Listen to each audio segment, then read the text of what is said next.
வணக்கம். தங்கம் தொலைக்காட்சி செய்திக்காக செய்தியாளர் ஈஸ்வரன்.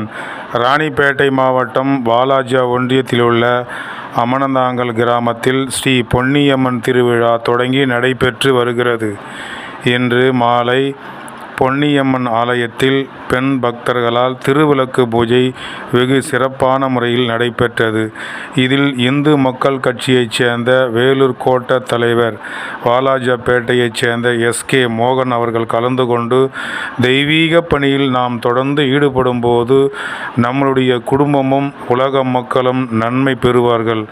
எனவே தொடர்ந்து தெய்வீக பணியில் தினந்தோறும் சற்று நேரம் இறைவனுக்காக ஒதுக்கி நாம் சிறப்பு பூஜைகள் செய்ய வேண்டும் என்று இந்து மக்கள் கட்சியின் வேலூர் கோட்ட தலைவர் எஸ்.கே. மோகன் சிறப்பு பக்தியோடு சிறப்புரை நிகழ்த்தினார். பக்தி செய்திக்காக அமனந்தாங்கல் கிராமத்திலிருந்து பக்தி செய்தியாளர் ஈஸ்வரன்.